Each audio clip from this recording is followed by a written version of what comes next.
board certified. Okay, all right, we're gonna get started. Everybody's like, Good morning, everyone. It is now 10:02, and I will call the Sewage and Water Board Strategy Committee meeting to order. Deputy Special Counsel, please call the roll. Director Barnes, Here. Director Scholes, here. Director Sloss, Here. Director Howard, Director Antrim. Here. Chair, you have a quorum. Thank you so much. We have two presentation items today. Before we get started, first, I just want to acknowledge that we have a lot of staff in the room and at the table, so we're very happy you could join us, and very happy to have your participation.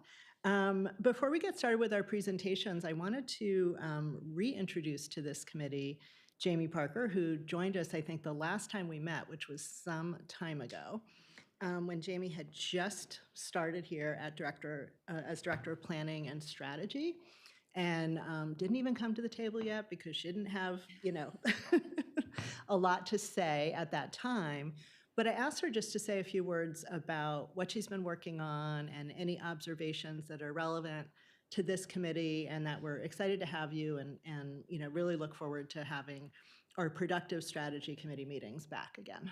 Yes, thank you, Robin. Yes, I think the last time we met was March, and that I was like a week Yeah. or so on the job. So a lot has happened since then. The main focus of this position is obviously strategic planning and implementing the strategic plan. So we're in year 3 of the 5-year plan.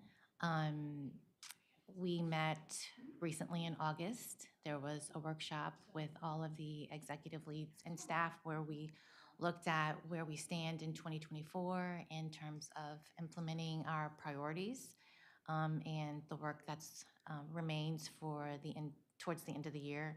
And we already have our 2025 workshop on the calendar. So that will be. Talking in the back. Yeah, but can we, talking back there, can't hear. In January, we'll be regrouping again to recap 2024 and celebrate our wins and accomplishments and what we achieved, and then set our new set of priorities for 2025. So the strategic plan and its implementation is ongoing and continuing. And so it's been really interesting to be a part of that. And we have a great framework to work from, thanks to the hard work of this committee in developing the plan. And then the other initiative that I'm kind of heavily involved in is the people plan. So that's that multi-year workforce model study where we're looking at what is the right fit and best workforce policies and practices for SWIBNO. In October, we held another series of focus group sessions with employees. It was very well attended, and the topic of those focus groups was solutions, like what do employees want to see from the utility? What type of workplace do they want to come to? What changes would they like to see implemented? And so right now we're in the process of going through a really extensive list of recommendations offered by employees, and then developing a path forward to see where we can go from there. Wonderful. I know the board's really looking forward to hearing more about that. Yes, I'll definitely have more to share in the coming weeks as all of this sort of wraps up and gets put together Great. yes. When do you think it'll be complete? Well, there's a lot of moving parts there, so we're in the process of sharing the recommendations with the leadership team and getting their feedback on kind of feasibility and commitment to moving forward. And then from there, the idea is to have a survey given to employees to gauge support of whatever initiatives make it into this final version. I would say end of this year, very beginning of next year is where we're looking for. Great answer, good. So, moving along, it's definitely progressing at lightning speed. Great.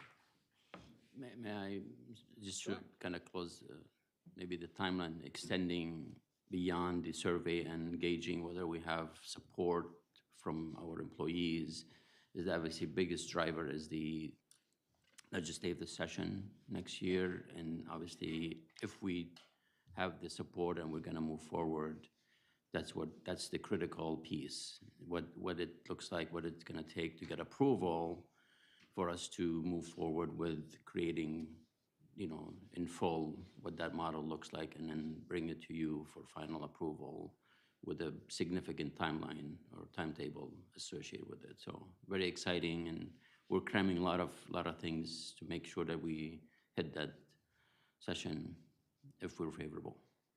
It's terrific. I'm very optimistic about it. We are too. Right. Anything else, Jamie? I don't think so. Those are the two big things that I've been focused on, and I'm participating in a lot of other projects and initiatives. I have a background in law and public policy, So so you'll probably get pulled into a lot. wherever that leads, I'm just chiming in and helping as needed. Great. Thank you so much. Okay. So we're going to proceed with the first of our two presentations and hear about the Water Quality Master Plan from Chris Bergeron, who's Senior Engineering Division Manager. So Chris, welcome, and delighted to hear from you. Thanks for having me this morning. I know there's been a lot of excitement about this plan. We've talked about it for a while. Just as a recap of the timeline, last October, so October 2023 is when we received proposals. We selected CDM Smith to run and manage this plan. I think we brought it to the board in January of 2024 for approval once we got that proposal and were able to review it. Agreement was signed in March, and they began in earnest in April on this actual plan. So what is the plan? And I'm just going to go over really kind of a high-level idea of what it was. So around April, CDM started planning to start making trips and meetings with our staff and talk about everything we wanted to accomplish in this. And just to kind of narrow down that scope, so Water Quality Master Plan. So our focus was on the 2 water treatment plants. So once it left the pumping stations and we get into the actual distribution system, that's outside of CDM's scope here. And that also includes, I say the treatment plants, but it's obviously bubbling out the power plant as well. That is not part of this, but everything water related inside our plant, so treatment and pumping and all those assets. So what were we trying to accomplish in here? From there, they sort of split out into 6 parallel paths, and that's those 6 bubbles there: the system demand and supply analysis of our water quality and how we treat it, how we operate and assess all of our operations, including our automation processes and how we actually get the water treated and pumped out. The asset management, the planning and preparedness. So that's we did some very productive things on that. I'll go into more detail about that one. We added some scope about saltwater intrusion assessment after the RFP was released, because this was released during that threat last year, and that was one of the again another pretty big milestone we were able to create with that. And then the last piece is opportunities for funding. So that one's going to fall into next year's scope of work for them as they start to really define some of these things. And then once they complete all that, we're able to get back together and talk about, are there things that we could be doing in our treatment process that would be better, more efficient, or better for the public? And how do we start doing that? And then they pull that together, what we think is viable, and then develop actual capital improvement plans for us over 5 and 30 years. And then they have an additional scope at the end if we wanted to start preliminary design on any of those things, small 5-10% level scope items for them. So starting at the water quality analysis, what they were able to do at the middle of this year was actually go out to all of our, or not all of them, but a sample of hydrants throughout the city and sample the water. Open them up, see what comes out, especially after it's sitting. Water sits in hydrants for a while, and that water just sits there. And what does it look like coming out? It's never pretty when it comes out. That's not unusual. But what is the actual water content that's coming out? How much iron's coming out? What's dissolved in that water? So it gives you a good idea of across the city, what do our pipelines look like? What's causing problems? Are we adding chemicals that are developing these types of problems, or is it helping? They've given us a draft of this study, and ultimately, our system looks okay in that aspect. They were able to do supply and demand analysis for our system based on some of the things we're learning. That one's still in flux a little bit because we're going to learn a lot more once the smart meters get more and more developed in there of how much we're billing and how much we're actually getting metered. We now know in our system at Carrollton how much is going out of the plant with some of the improvements we've doing. We have actual meters starting in August of this year to know we are actually we're actually pumping X amount of water a day. Before it was estimates based on how much we were estimating our filters we're producing. So now that we've gotten all that established, we can really kind of project out what our future demands will be and what we need from a system. The corrosion control assessment was another, this was a very, very big study for us, and we actually had a long presentation yesterday about it, about some of the deliverables that they're going to give us about it. It ties in with this saltwater intrusion impact assessment. Is in our lab at the Carrollton plant upstairs, there are 24 pipe loops. What we were able to do is find and grab actual lead service lines and galvanized lines and set up pipe loops using our water that comes into this and see how it actually impacts it and what we could do to add chemicals to it to possibly prevent further corrosion or other problems that may arise. Zinc orthophosphate is one of the chemicals that they have tested on this to see what that looks like. That's a common additive that we don't currently use, and it acts in a similar way that we talk about lime, where it creates a coating around the pipes. And this is a very good test case for us to see this. We were approached by the, I forgot the name of the, thank you, Water Research Foundation, to actually contribute to their studies with this information as well. Does that work in lead pipes? That's what these are. So these are lead, copper, and zinc. So Yeah. I think the one we have up there is a copper. But we have 24 different loops, and the results have been positive for us. We get to see, for example, in October was a fairly dry month. Chloride levels did rise in the river, and we were able to see what that looks like on a sample basis, what's coming off the pipes. And so you're using both the current corrosion protocols, but then you're also testing? Yes. So we just started on the latter. So we don't have the results of that.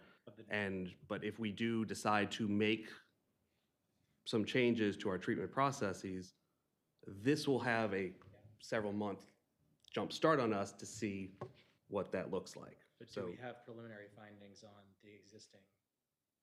Very preliminary. It's only been going for about a month and a half. So your sample size of this data, it's useful, but the more months of data that you have, the real more impact you can see on it. Yeah. I mean, this is huge because I think, we have advocates in the community that are telling people that there's lead in the water because of all these, to be able to have real data that we can show. It's very positive for us, yes, absolutely. Especially with the changes to the lead and copper rules coming out. And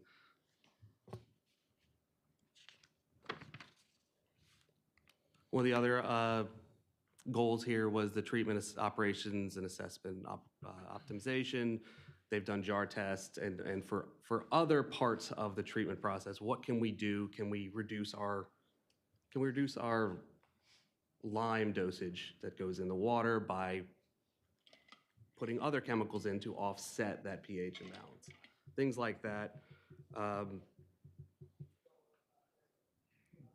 big thing that we've talked about for years is our footprint and our sedimentation. There are products out there that significantly reduce that.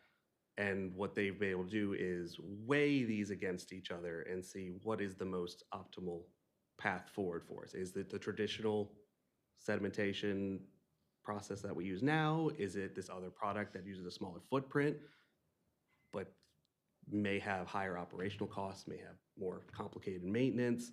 These are the types of ideas that we're weighing against each other. This is still very much in process. The jar tests have been completed, so we know a little bit more about the chemical side of it, but how that relates to the actual long-term changes in the operations, that's still ongoing, and that has a lot to do with this next part, which is an actual assessment across the board of almost every asset we have, top to bottom, when you talk about it.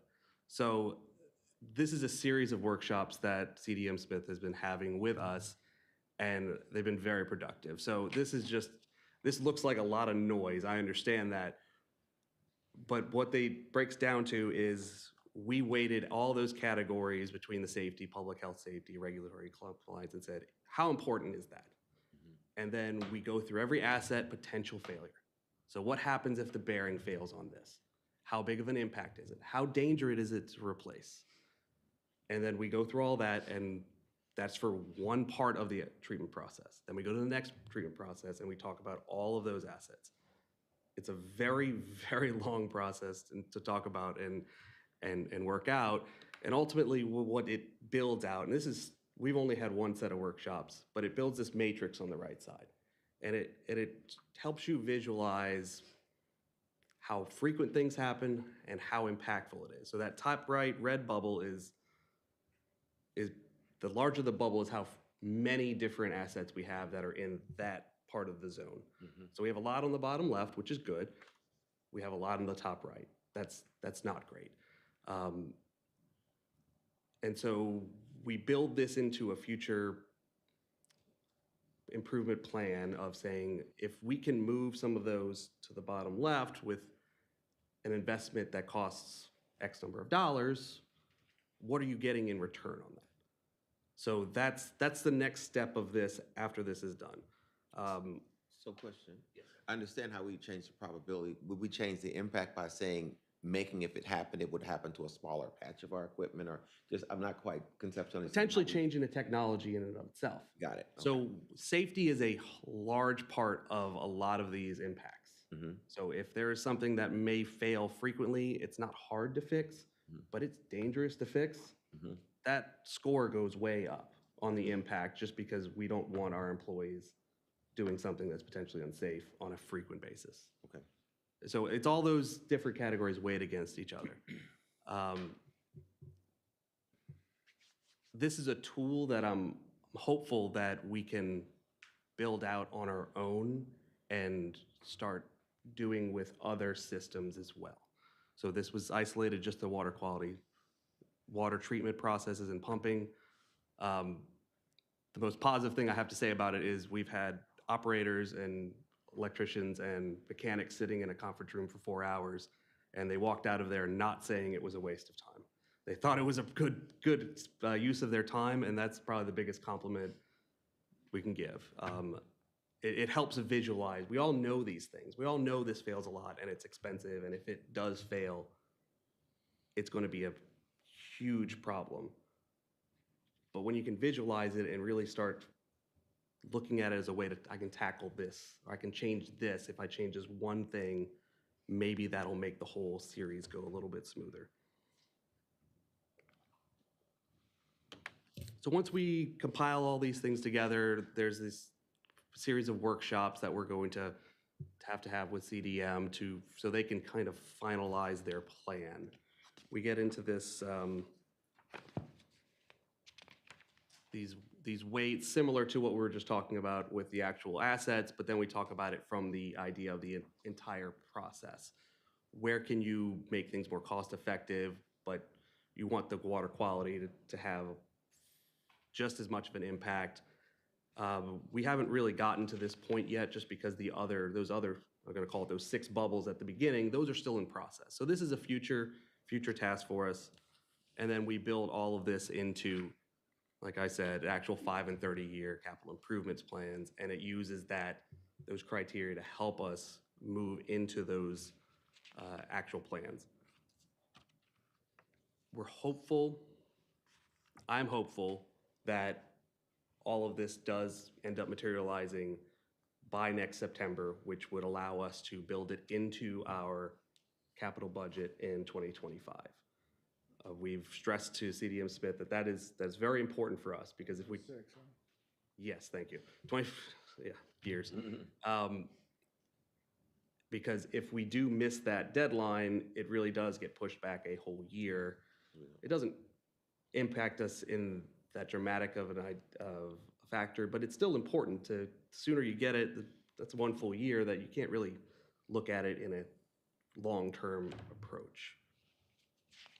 And one of the questions that I was brought here with was, this is the strategic plan, which ones does this plan really affect? And you're mostly focused on those 2 focus areas, infrastructure and operational improvement.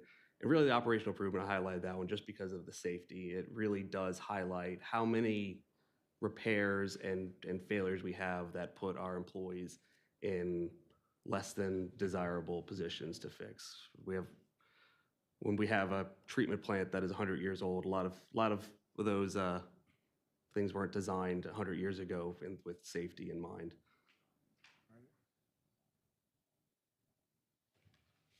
And overall, and Chris, it looks very complicated, and in a way it is, but one of the things I'm really excited about this is taking that holistic look, because it's easy to get focused on what's right in front of us. A gearbox breaks, and so how do we mitigate that issue? Well, we need to, but boy, would it be nice to have that identified in a CIP and replace it before it breaks, because you've identified it as a risk. And this is helping us do that, get to a proactive stance. Great presentation. If there's any questions, I'm happy to answer them. Is there anything, Caitlin, is there anything you wanted to add? No, no. Just to underscore that our partnership with the community, I really, really like that when you all bring these things back to the board based on feedback that we've given you, but I also think we should make the extra effort to make sure that when we go to neighborhood association meetings, when we go to community groups and advocacy support groups, or we go to colleges and universities, we talk about this, because this is directly addressing concerns and misinformation that might be out there that damage our ability to have good standing with the public to move forward with things that we need. It's a very good point. It also demonstrates that we're not still Fred Flintstone. We're operating in the 21st century, which I think matters a lot too. The impression that we're working on these things, not the impression, the reality of that is important for the public to know, in my opinion. And also, we don't have to wait till we're done, right? I think there's sort of a tendency of like, we have to wait till we're finished and then we take it out to the public. But I think that we have a very curious public. And I think it's really great to take things out and say, here's what we're doing. And whether it's preliminary findings or just explaining the process, I think people will be really interested. I agree. I think like a 1-minute video on social media of someone explaining the testing process in the lab would be huge. Like that, people would love to see that. Exactly. I was thinking like infographics and stuff like that. Yeah. I think this is so exciting. Like the fact that you two are so excited is exciting, because I think this is a long time coming. All the time people ask me like, what's it going to take to fix everything? And why can't you give me a number? And it's like, because we haven't done this type of work in a really long time. It's always been, like you said, it's like the problem we're focused on in front of us at the time. So to be able to take a holistic look at the system and plan for it long term is what we need to be doing more. And this is really exciting. did a really good presentation yesterday about their findings and talking to exactly what you're talking about. What can we do now? Like, let's not wait till we adopt the plan to start implementing some of the, piloting uses of different treatment chemicals to reduce our reliance on lime. We can start piloting that now. Corrosion control, we need to start putting that in now. So yeah, really, I am very excited. There's some kind of a list of acceptable well, I'm sure there is, of what chemicals you can use. Oh, yeah, there's a standard. Can't just. They're just mad scientists over here. Doing some of that. I really appreciated the fact that it's dynamic, that, you added in the saltwater intrusion, and so I'm assuming as other things happen that we don't know about.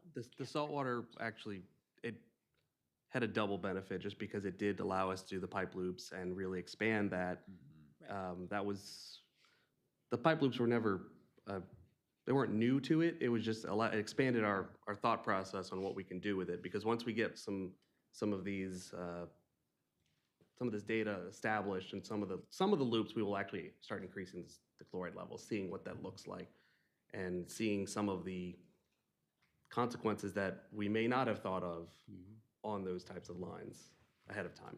And I think that's especially an area that the public would be interested in knowing Yes. that we're really super focused on, and that we, right after that, we added it to this plan, and this is what we're looking at. Because there are things that affect them more than other things, and that's like on people's minds.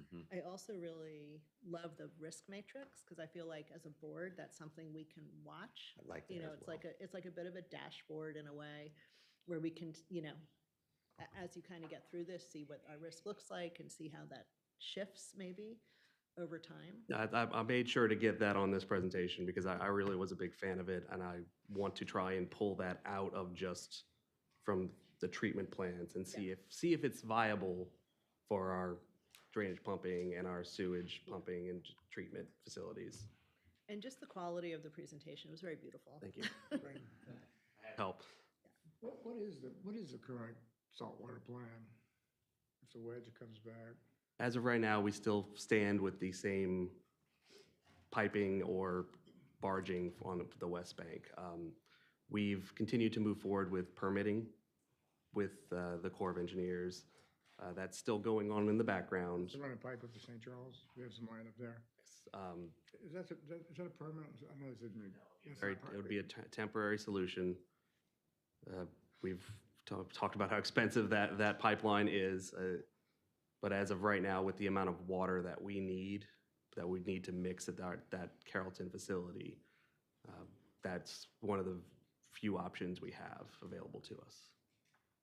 But the more we know about the impact of, levels of salt in water may give us more leeway, and we can more intelligently wait possibly, or mitigate in maybe a lesser, expensive fashion, rather than spending $250 million on a pipe. So, last year we were all blind to the threat and what it does to our system. And hopefully soon we will know more, and we can be more systematic about how to mitigate it.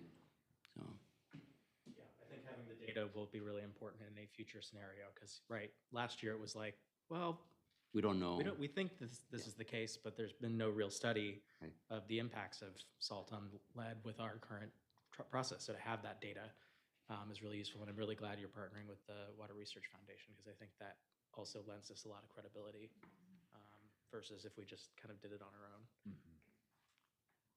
Are we looking for a permanent solution to that? I think our best fight against it is to reduce how much water we need to produce.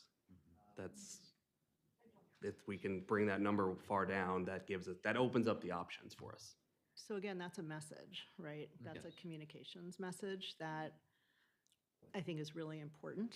So that was discussed during the crisis, or when we thought that, it was going to get to us. But that's a message that should be ongoing, is conservation. Conservation, Well, Yeah, It really is, Huge yeah. percentage of water that I know, we can't control yeah. right now. Well, I think it also raises the question of, is is water distribution next in terms of our Yes, focus? For absolutely. doing a similar analysis? Needs to be. Yes, absolutely. So what does the timeline look like for doing that? So one of the really key pieces is the smart metering program. So as Lot of Chris new alluded data. to, we've got rock solid numbers for what's leaving the plant, which is actually significantly less than what we're pumping from the rivers. So we've got to focus on the Carrollton plant itself to reduce loss. Once we get with the smart meter program, we're going to have a really good handle on that delta. And then we've been talking about these ally meters. Well, they're not just remote turn off, turn on, they also have a pressure sensor. So with the 7,000 pressure sensors that we'll have across the city, that's really going to help us pinpoint where we have those leaks and develop a capital improvement plan for the distribution system. So that's within the next, the CIP is within the next year is when we'll be working to develop that. That's one of my charges to Chris for '25. And it's not a complete conversation if we don't talk about future funding needs. Right. Absolutely. To fund that plan. Yeah, but starting to address that's huge. Yeah. It's just gigantic. Absolutely. As we complete the JR program, finishing the last, maybe 10 miles of water mains, really we have, I said this before, we don't have identified source of funding to complete that, to continue with that program and replacing, 30 miles a year or 40 miles a year, which we need to do. So, 30, 40 miles with big pipe? no, it's just a distribution, any size, Just all, yeah. where the breaks continue to happen. Any utility should be replacing between 1% and 2% of their system every year, just regardless. If you only replace 1%, you'll replace your whole system every 100 years. So there's just a minimum that you need to bake in. It sounds like a long time to me. Yeah. It was a long time where we weren't really replacing Well, anything. yeah, we're And yeah, look where we are. Look where we are. 1% will not cut it in our case because we're so far Catch up. behind. Yeah. I don't think we're in a difficult environment, being unstable ground in a lot of places and everything, but different discussion. I would imagine some of the thinking about funding is some scenario planning about what we can expect from the feds down the line, Mhm. which, we may not know. Right. So, it seems to me partnering with the governor's office and the state very closely on that makes a lot of sense. Yeah. Okay. Thank you so much, Chris. me. Really appreciate Thanks, it. Chris. Okay, so now we're going to hear from Megan. Is it Morvant? Yeah, it's actually Harris now. I got married. Congratulations. Thanks. Yeah. Okay, congratulations. Thank you. Thank you. Well, cool. I'm grateful to be here. I am a surrogate though, right? Like I am, as you mentioned, I'm Megan Harris. I'm a HDR consultant. I'm an extension of your communications team. So we work right alongside Sierra and Alice and a lot of other members of your sewage and water board team on a lot of different projects, but we've been really embedded into the smart metering and therefore customer portal or new customer online account process. So I'm just here representing all of them who have been working really hard behind the scenes to make this a reality and bring something really awesome to your customers. And so I'm excited to kind of walk you through and give you a sneak preview of what that new online account experience is going to look like for your customers starting Friday. Like this week, Friday? Yes. Yeah. Okay, good. Yeah. Your sneak peek. I have two other groups that did a website redesign. Okay. And both those groups did the thing, and I was like, well, when is it gonna start? They're like, oh, it's gonna start 2 months from now. I'm like, ah. So I saw all the good stuff, and it was like not coming, so I Friday guess works, that's burying good. the lead a little bit. Yeah, the goal, we're planning for what's called cutover or the launch this Friday.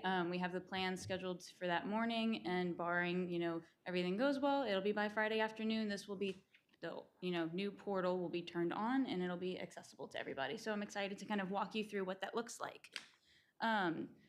To kind of out the gate, just give you an overview, this will be an upgrade for all online customer accounts. So not just smart meter, right? Like when we make the switch, the current portal or online account system will turn off and the new will turn on. So it will be available for all customers. All customers will have to take action to sign up. They will have to activate their account. And so later in the presentation, I'll kind of talk through what outreach strategy we have for that. But when you open your account or activate your account, whether you're a smart meter customer or not, you will be able to pay your bill online, kind of like you do now. Be able to access previous meter reads and bill history. If you don't have a smart meter, it'll just be like from what is in Cogsdale or the CSM. You'll be able to link multiple accounts on one profile, so it's a little easier to manage now. And you'll also be able to sign up for important messages from Sewage and Water Board, like water outage alerts, construction alerts, conservation messaging that we can put out, boil water advisories, and all those kinds of things. So everyone will have access to those basic functions. But obviously, smart meters are the bread and butter of this and will unlock even more benefits. So you'll have access to hourly water use data anywhere, anytime, right? That near real-time interval data will be sent to your account. Sewage and Water Board will have access to it. You'll have access to it in really cool graphs. So you'll understand kind of when your fluctuations happen in your use, when you're using more or less. You'll be also able to do more customizable alerts. And we'll kind of get into some of these in a minute. Early leak detection also. We've talked about how the smart meters have great pressure gauges and are able to help you know if you are having continuous consumption, which could be indicative of a leak.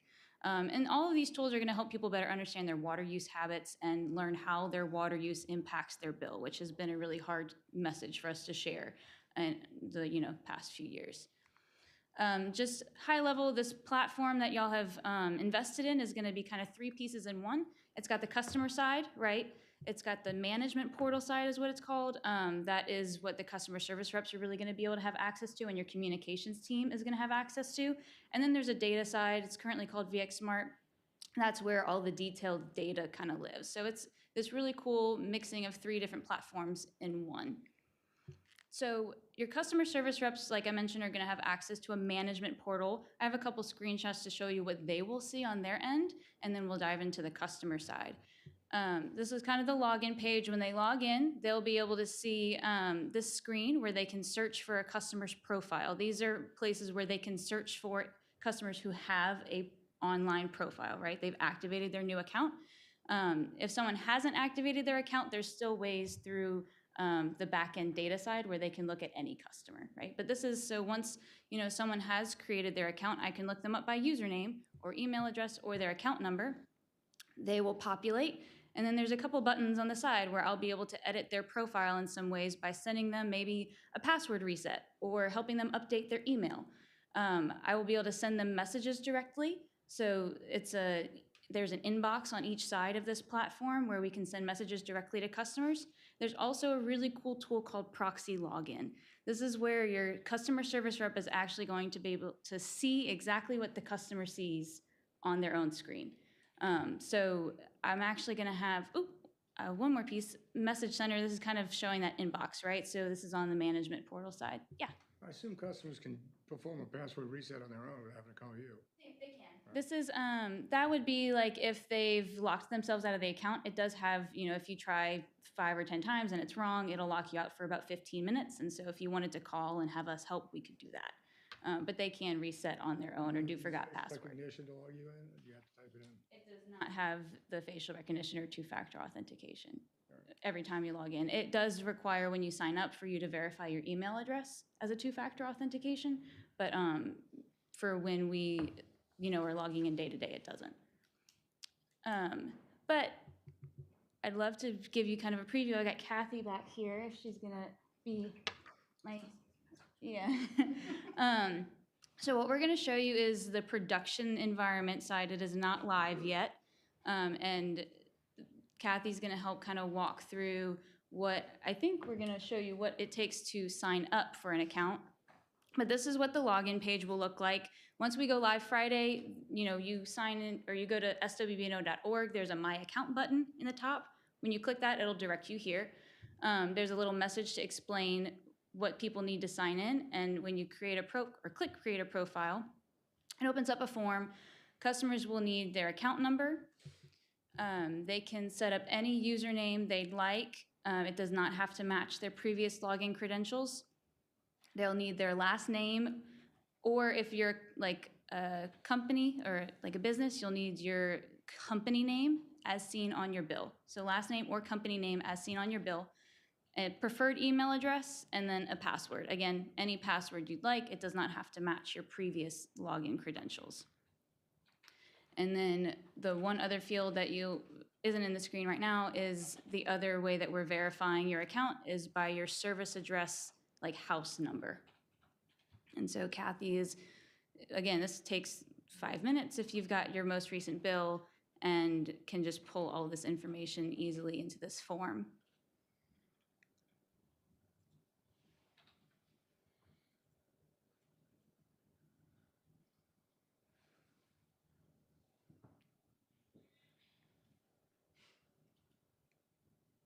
Again, production environment, so it does have its little hiccups. So verification, like I mentioned, you will have to verify your email as part of the sign up. And we do have a video that explains how to sign up that will go on social, and a couple of other how-to videos to explain the tools in this. So those are almost done being produced.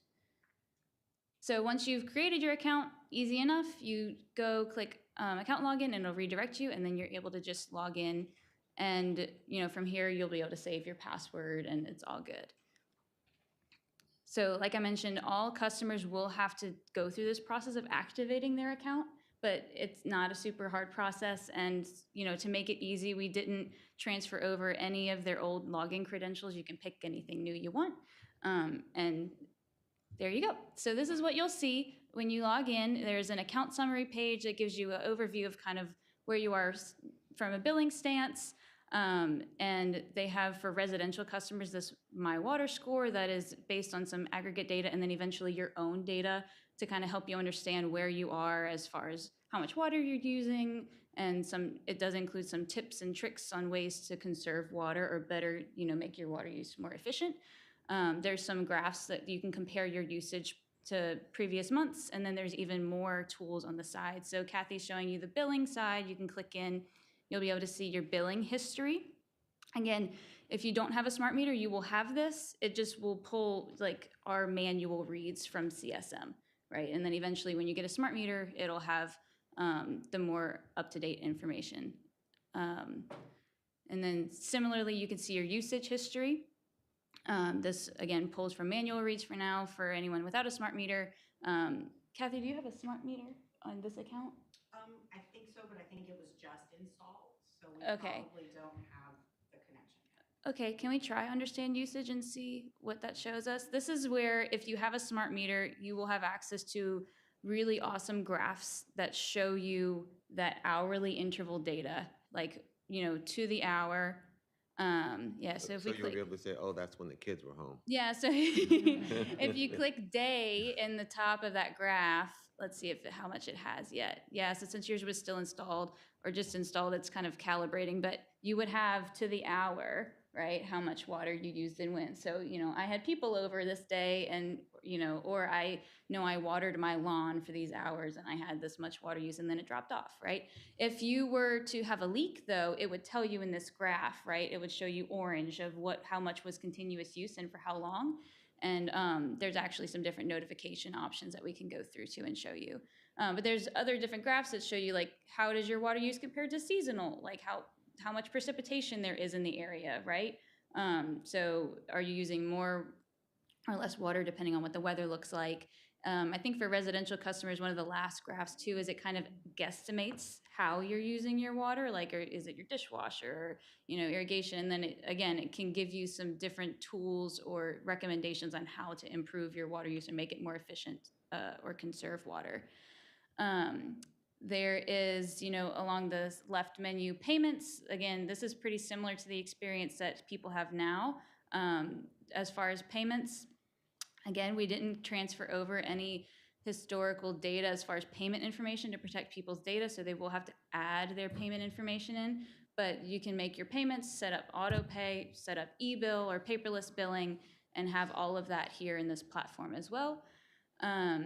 Let's see, there is an outages page that is where we will be able to put either construction outages or boil water advisories, and it can be really localized. So right now people are used to having to go to the website or see it on social, but eventually, hopefully people are signed up for this and we can send, really localized, specific notifications to those in that area that are, maybe having an outage for construction or a boil water advisory. And then I think one of the last really awesome pieces of this is under profile, there's manage notifications. So there's quite a few different notification options that people will have the opportunity to sign up for. There's two different kinds. One, utility messages. So this is where we can send via email, text message, and voice if we like, weather alerts or construction alerts, customer service information. Hey, we're coming to your community for an event and we want to hear your feedback, or conservation tips. So people can sign up for all these different types of notifications. And then those with smart meters have usage notifications, which I mentioned earlier can be really customizable. So in addition to continuous use or potential leak notifications, you can also say, oh, well, I want to know if my bill is going to be estimated to be 2 times more than normal. Say you are planning to go on vacation and I don't expect to have any water use for 2 weeks because I'm not going to be in my house. And so I'm going to set my unplanned use notification to 0 gallons for these 2 weeks. And I'll get a text if any water is used, right? So those are some really awesome tools that can help people. Oh, and there's the bill forecast. So can you let me know if my bill is forecasted to be, $50 or $100 more than it normally is? So people can really take control of not only their water use and have tools and understanding of how their water use affects their bill, but then maybe have more budgetary control, right?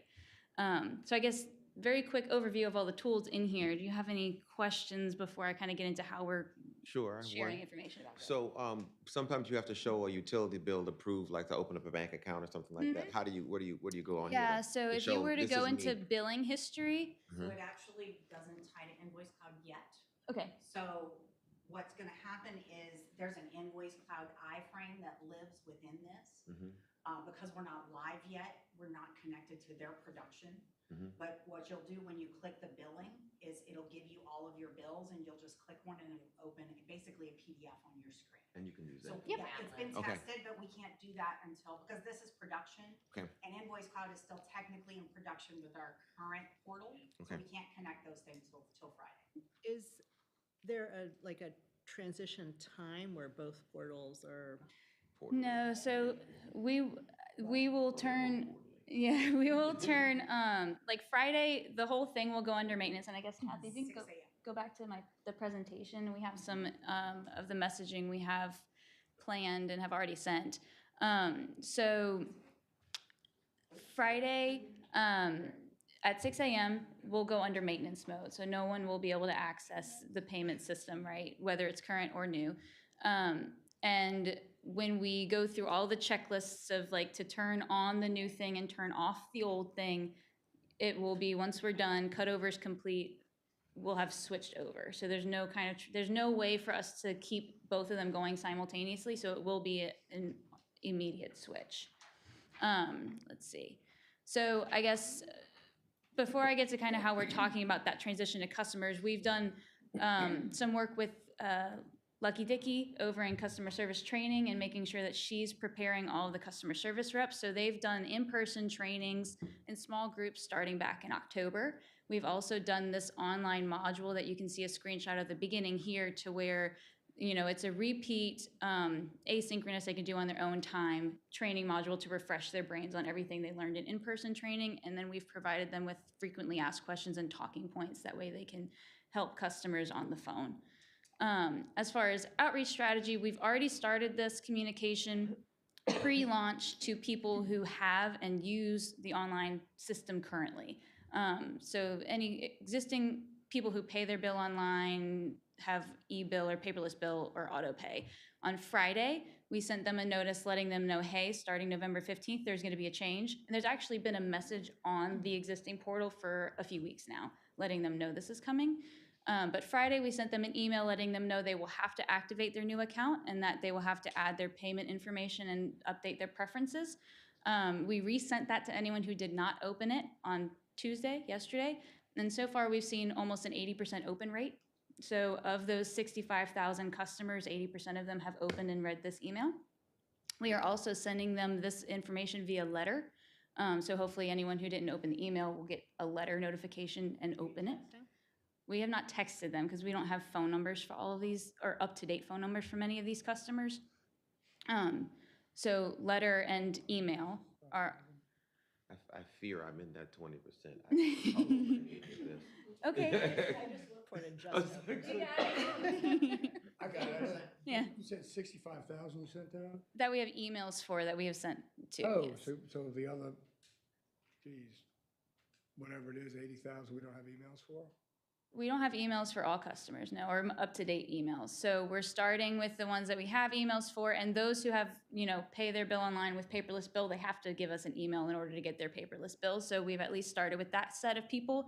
So Megan, what we started with was everybody who has a current portal account. Got So it. if they currently access our portal and have a current CSM account, those are the emails that we've started with. Thank you. Thank you, That's the most Kathy. critical group. Yeah, and so we've also started with a teaser post yesterday on social media, letting people know something is coming. But we have a full suite of materials that will go out to all customers in a lot of different mediums starting Friday. So like Kathy mentioned, we've reached out to those who use the existing portal. Friday, we will send out the email that you see here that gives 4 steps to activate to not only those people, but anyone we have an email address for, anyone who's subscribed to like our updates online or who has asked. Maybe another group we've had emails for is the pitcher distribution program, right? So we have some more emails that we can reach out that way. But we'll also, email all of our stakeholders and ask, you, our council members, some other partners to help share this information with constituents. Website updates, social media, we'll put information on the lobby TV screens, flyers, posters, digital ads, press release, how-to videos, and some community office hours to try and get out in the community and help folks. I think one of the cool things that we're trying to work on too is even doing some office hours downstairs in the lobby to say, hey, what are you waiting in line for? I can help you with that. Let me show you how to do it on your own portal. So we're working on how to staff that and think through that.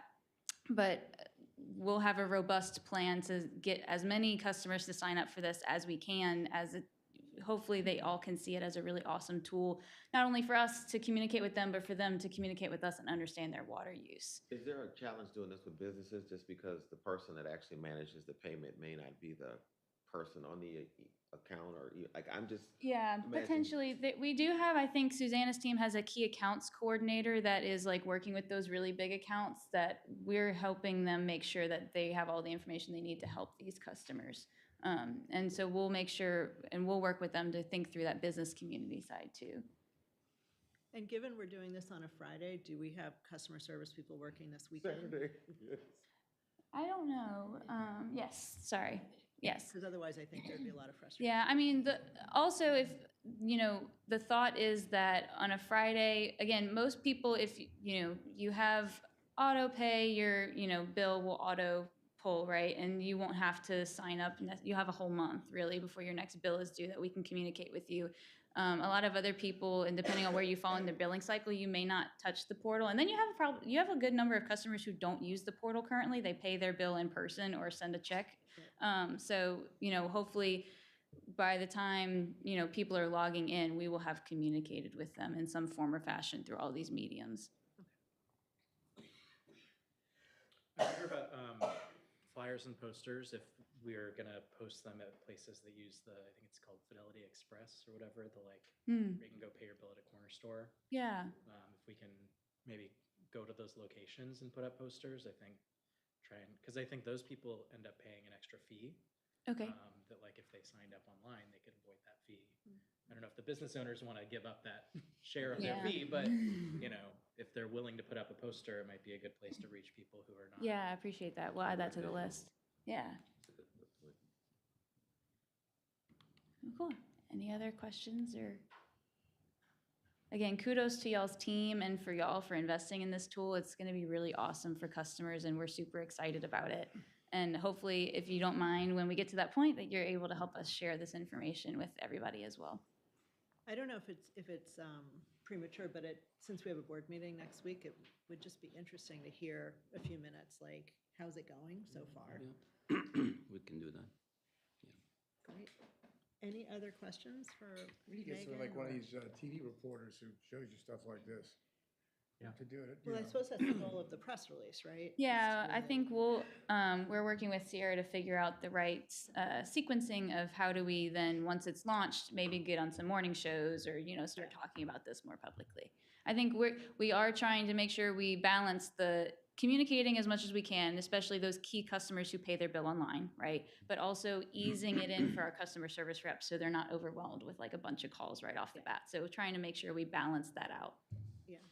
And we do have some radio planned next week. Like Bigger said, we're trying to get on a morning show to discuss the customer portal, fixed billing, all of the smart metering. It ties in nicely together. So that is scheduled for next week. That's great. Excellent. It's just great to hear sort of a communication strategy tied to an initiative like this. And so I just feel like we're just getting smarter and smarter about communications and investing more in it. Yeah. So I really appreciate that. Yeah, thank y'all for all your time. Thank you so much. I wonder, obviously, when we are called to the city council, they typically set the agenda. But I wonder if we could give a similar level of detailed presentation to the city council, because I think this is largely one of the things that they're constantly upset about.